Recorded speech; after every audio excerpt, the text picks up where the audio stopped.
Wholesaler dealer దగ్గర కొన్నాడంటే డీలర్కి పన్ను కడుతున్నాడు కదా, డీలర్ రా మెటీరియల్ కొన్నాడంటే అక్కడ పన్ను కడుతున్నాడు కదా, ఆ రా మెటీరియల్ ఇచ్చేటటువంటి రైతుకి రూపాయి రొటేట్ అవుతుంది కదా, ఆ రైతు మళ్ళీ అక్కడ అదేది సెస్ అది కడతాడు కదా, దాంట్లో ఇన్ని రకాలైనటువంటి ఇన్కమ్ రొటేట్ అయింది అక్కడ.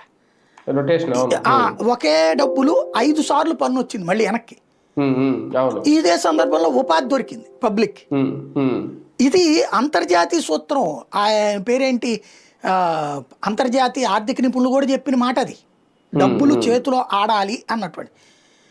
అమెరికా ఏళ్ల తరబడి దశాబ్దాలుగా బతికేదే దాని మీద అండి, రొటేషన్ మీద, మనీ రొటేషన్ మీద. మనం వెనిజులాల్ని వాటిని ఆదర్శంగా తీసుకున్నాం, మరి అమెరికాని ఎందుకు ఆదర్శం తీసుకున్నాం? అమెరికాలో కూడా ఉద్యోగం లేకపోతే సంక్షేమ పథకాలు ఉంటాయి. అక్కడ ఉద్యోగం ఉన్నటువంటి సందర్భంలో కూడా ఇప్పుడు అక్కడ ఇన్సూరెన్స్ ఇట్లాంటివన్నీ కూడా ఏంటి, విద్యా వైద్యం ఫ్రీ కదా, మనకి ఇక్కడ ఇంకా విద్యా వైద్యం డబ్బులు. కాబట్టి ఆ డబ్బులతో ఈ సంక్షేమ పథకాల ద్వారా కొంతవరకు గెయిన్ అయ్యారు వాళ్ళు. ఇప్పుడు చేతిలో డబ్బులు లేవు. ఇప్పుడు వాళ్ళ లెక్క ప్రకారం ఎదుగుదలలో తరుగుదల ఉంది. ఈ 9 నెలల కాలంలో చూస్తే ఒక 2000 కోట్లు మాత్రం పెరిగింది, అంటే 4% మాత్రమే ఇన్కమ్ పెరిగిందట. అది కూడా నేను చెప్పిన ఈ 2 రంగాలు పెరిగి 3 రంగాల్లో ఫెయిల్ అయింది. అది 67,000 కోట్లట.